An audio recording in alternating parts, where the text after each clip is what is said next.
Bonjour tout le monde, ici Jean-Claude Audette de Québec. Nous sommes le 14 avril 2011 et cet après-midi, j'aimerais faire un petit vidéo sur un peu l'activité internationale pour voir qu'est-ce qui se passe dans notre monde en ce 14 avril 2011. D'abord, j'aimerais commencer comme toujours par la politique des États-Unis. Je voudrais parler un peu de politique intérieure, un bref commentaire sur ce qui se passe au Congrès américain.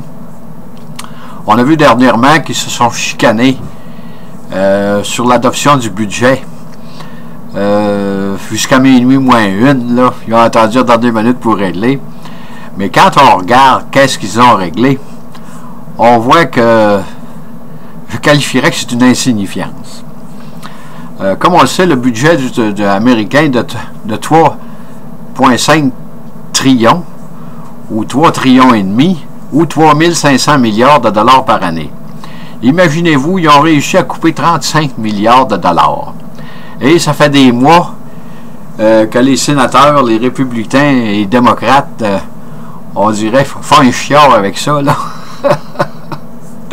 Fait quand vous regardez comme il faut, qu'est-ce que ça représente 35 milliards, là?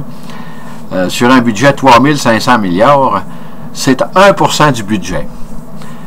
C'est comme si un citoyen canadien ou européen, comme vous voudrez, là, gagnait, mettons, 50 000 $ par année ou 40 000 €, là, et il se chicanait avec sa femme durant des mois de temps pour essayer de couper 1% du budget. 1% de 50 000 $, c'est à peu près 500 $ par année. Fait que ça vaut même pas la peine de chicaner pour ça. C'est là qu'on voit où sont rendus les Américains, là.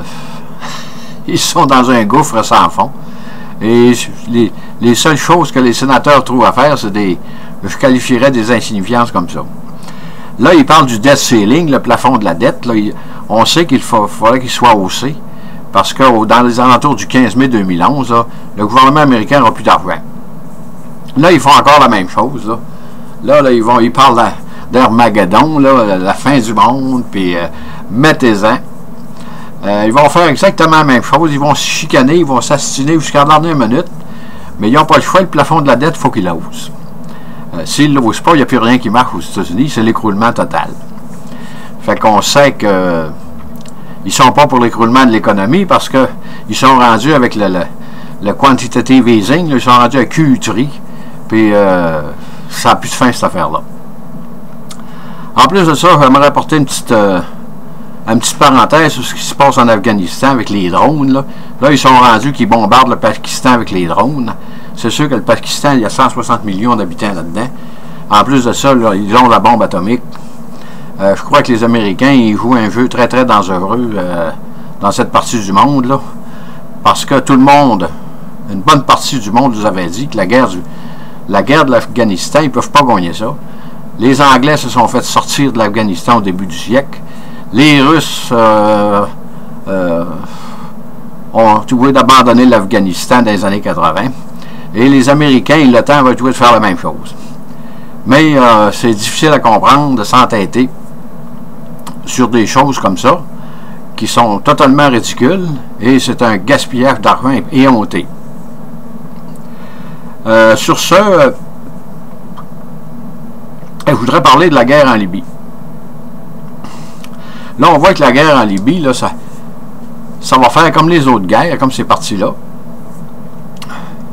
On pensait de régler ça d'un coup sec, là, en intervenant, là, mais on s'aperçoit que ça ne marche pas de même.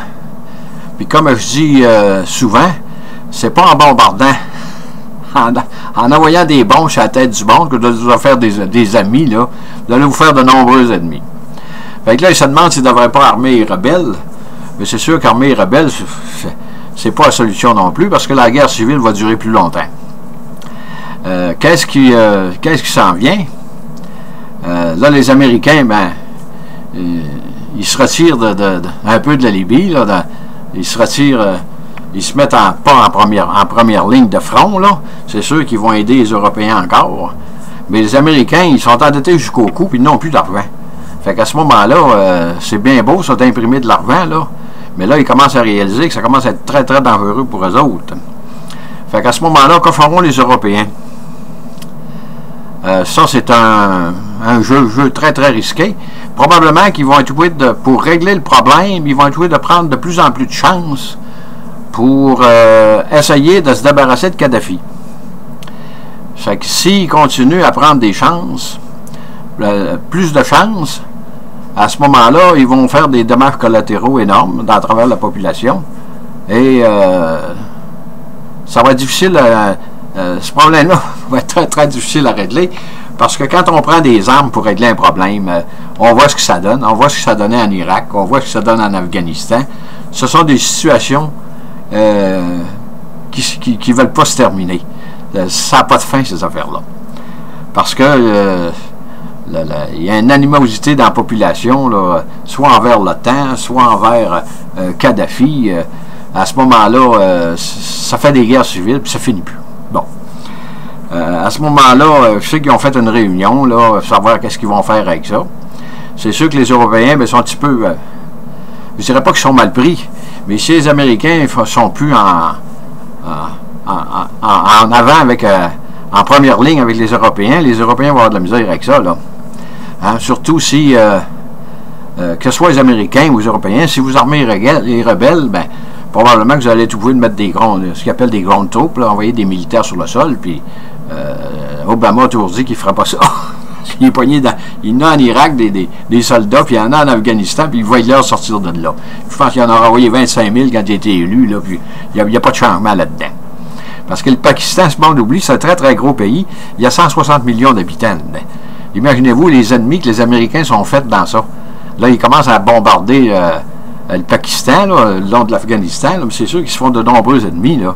Fait que des jeunes qui n'ont pas d'ouvrage, là, ils en masse, qui sont prêts à aller se faire exploser en Afghanistan, ben, à combattre les Américains, là, il y en a comme ça. En tout cas, fait que ça, c'est mon opinion. Ensuite de ça, là, il y a une nouvelle force qui s'établit dans le monde. On en parle de plus en plus, là. Ce qu'ils appellent le BRICS. Le BRICS, ça, c'est le Brésil, la Russie, l'Inde, la Chine et l'Afrique du Sud. Ça, il y a quasiment, là, la Chine et les Indes, là, avec les autres pays, la Russie, c'est quasiment 2/3 de l'humanité, ça. C'est pas négligeable, là. Là, à ce moment-là, de plus en plus ouvertement, là, ils veulent une nouvelle monnaie d'échange.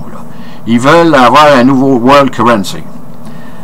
Ils veulent plus utiliser le dollar américain, là. Et ils veulent pas non plus l'euro. À ce moment-là, ça prend quelle réserve monétaire qui va servir pour les échanges. C'est sûr que les Chinois forcent de plus en plus pour que le yuan devienne la world currency, là, la réserve mondiale pour faire les échanges, là. Mais c'est sûr que les Américains ne le seront pas faire. Ça, c'est très, très dangereux. Comprenez-vous? Ça, c'est des situations que si ça continue à se détériorer comme ça, ça fait des situations explosives. C'est sûr que si le dollar américain perd sa monnaie internationale, à ce moment-là, les Américains vont prendre une moyenne de barque. Mais les Américains, ben, si vous voulez, il y a encore bien des armes, il y a encore bien on dit que c'est un géant qui est très, très affaibli, mais il reste qu'ils sont encore très, très forts militairement. Et c'est très, très dangereux. Qu'est-ce qui va se produire avec ça? C'est difficile à prédire. Mais c'est sûr que les Américains sont en position de faiblesse parce que les Chinois ont des trillions, des milliards de dollars de dollars américains que là, ils veulent s'en débarrasser. Là, ils achètent un peu partout dans le monde, là, toutes sortes de choses pour se débarrasser du dollar américain.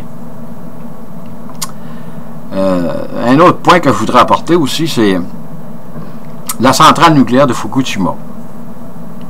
Dans le 2 avril, j'avais fait une petite capsule là-dessus en disant que c'est sûr qu'il faudrait qu'ils agrandissent le périmètre de sécurité. Là. Ils avaient mis ça à 20 km. Là, ils ont extensionné ça dernièrement. Là. Puis il y a même des experts qui prétendent qu'il faudrait aller possiblement à 100 km. Mais il y a beaucoup de monde au Japon. Dans un rayon de 100 km de Fukushima, il y a 5,5 millions d'habitants. Imaginez-vous. C'est quasiment impensable de placer 5,5 millions de personnes tout abandonné, les maisons, toutes les automobiles, tout ce qui est dans ce territoire-là, ça a quasiment... c'est presque un non-sens. Puis l'autre jour, j'ai vu sur un petit vidéo, là, ce sont deux Japonais qui ont pris un automobile. Il n'y avait pas de protection. Là, apparemment, il y avait une soixantaine d'années, ces Japonais-là. Là, ils sont rendus presque à la centrale de Fukushima en mesurant là, la radioactivité. C'est vraiment la désolation totale. Pas dans les villages, il n'y a pas un chat là-dedans. Des fois, tu vois un troupeau de vaches, là, des animaux qui se errent dans les rues, ne savent plus où aller. Puis j'ai remarqué que les chiens, ils se regroupent. Quand ils ont faim, les chiens se regroupent. Ça, c'est un peu l'instinct naturel là, ils se forment en meute pour essayer de se nourrir. Là. C'est sûr qu'à Fukushima, ils ne nous disent pas toute la vérité. Là. Mais là, ils ont relevé le niveau à 7 comme Tchernobyl. À tous les jours, ils vont en rajouter quelque chose là, sur cette catastrophe-là. C'est vraiment dommage parce que le Japon, c'est un beau pays, mais là, le Japon, c'est pas grand, fait que à ce moment-là, s'il fallait que le vent, qu'il y ait une autre explosion, puis que les vents dominants s'en viennent à l'intérieur des terres du Japon, là, ce serait catastrophique parce que ça polluerait le Japon, une bonne partie du Japon, puis ça, c'est impensable actuellement. Là. Sur ce, j'avais terminé ma petite capsule en vous disant bonne écoute. Merci et à la prochaine.